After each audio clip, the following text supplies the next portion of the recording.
பழங்கால விவசாயம் என்பது மனிதர்கள் நிலத்தை உழுது பயிர் செய்து, விலங்குகளை வளர்த்து, உணவு மற்றும் பிற பொருட்களை உற்பத்தி செய்யும் முறைகளை குறிக்கிறது. பண்டைய நாகரிகங்களில் விவசாயம் ஒரு முக்கிய தொழிலாக இருந்தது.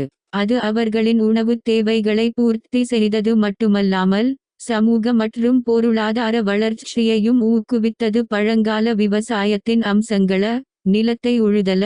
பண்டைய விவசாயிகள் கலப்பை போன்ற எளிய கருவிகளை பயன்படுத்தி நிலத்தை உழுதனர். இதை பயன்படுத்தி மண்ணை தளர்த்தி, விதைகளை விதைக்க தயாராகினர். பயிர் சாகுபடி: அவர்கள் பல்வேறு வகையான பயிர்களை பயிரிட்டனர்.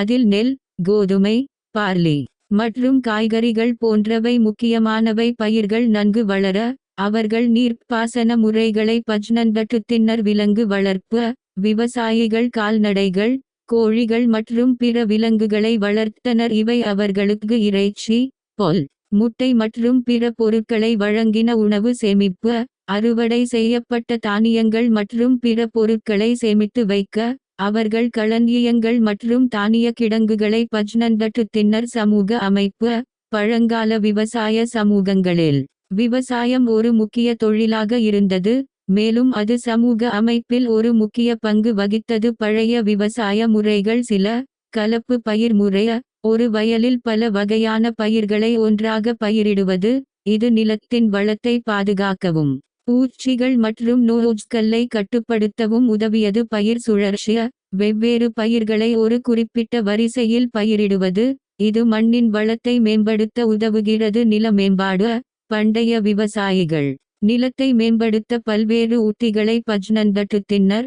எடுத்துக்காட்டாக, உயர்த்தப்பட்ட வயல்வெளிகள் மற்றும் கால்வாய்கள் அமைத்தனர். பழைய விவசாயத்தின் தாக்கம: உணவு உற்பத்தி: பழங்கால விவசாயம் உணவு உற்பத்தியில் ஒரு முக்கிய பங்கு வகித்தது. இது மக்கள் தொகை வளர்ச்சியை ஆதரித்தது. சமூக வளர்ச்சி: விவசாயம் சமூக மற்றும் பொருளாதார வளர்ச்சியை ஊக்குவித்தது. நகரங்கள் மற்றும் வணிக மையங்கள் உருவாக வழிவகுத்தது. சுற்றுச்சூழல் மீதான தாக்கம: பண்டைய விவசாயிகள் இயற்கை வளங்களை நிலையான முறையில் பஜ்னன்பட்டுத்தினர். இது சுற்றுச்சூழலை பாதுகாத்தது. சுருக்கமாக, பழங்கால விவசாயம் என்பது மனித நாகரிகத்தின் வளர்ச்சிக்கு அடித்தளமாக இருந்தது. இது மக்களின் உணவுத் தேவைகளை பூர்த்தி செய்தது, சமூக மற்றும் பொருளாதார வளர்ச்சியை ஊக்குவித்தது, மேலும் சுற்றுச்சூழலை பாதுகாக்கவும் உதவியது.